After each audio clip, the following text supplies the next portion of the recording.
really do look forward to your testimony today. It seems like to me we've got some giant issues. You're used to large problems to be dealing with, and we continue to have them. It strikes me that the fiscal policy in the country is one that just must be commented on with its impact, its possibilities, problems down the road. I get very concerned about the very real prospect of a government bubble being created. We've come through the dot-com bubble, the housing bubble, and I'm very concerned about us having a government bubble. And how is it that we can ease through this period of time, which is something I'm certain you and the staff at the Federal Reserve must be talking a great deal about.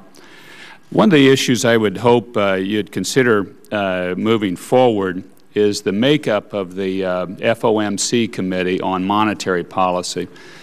A lot of us from all over the country, we're impacted by monetary policy. The Federal Reserve in New York has a permanent seat on that.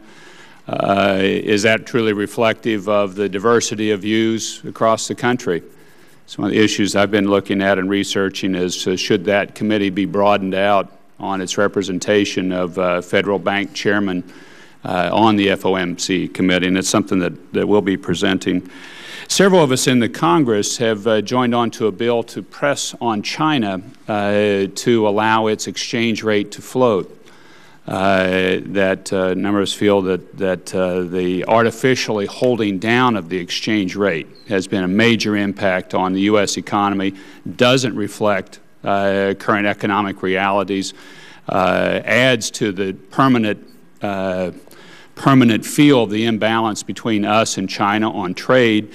And that one of the things that should happen when you have a trade imbalance is that currencies then should be adjusting to reflect that under basic economic theory, and yet the Chinese government doesn't allow that to happen.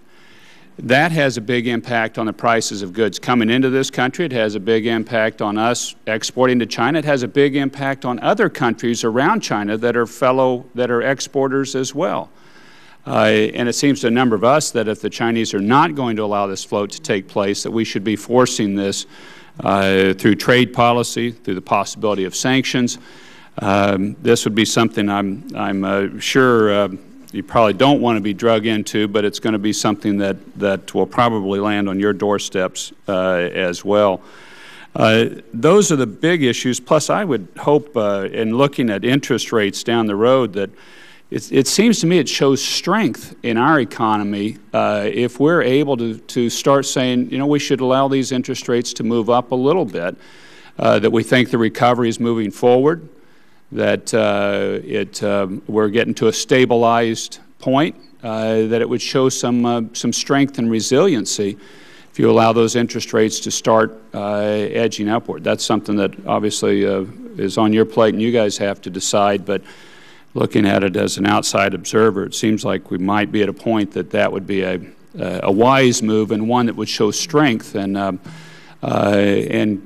get maybe some of the fear out of what may happen in the future. It's more like, no, we think things are moving forward and they're starting to, and we want to get away from this government bubble, fiscal and monetary policy, and start to ease off the pressure on that in a slow and prudent fashion.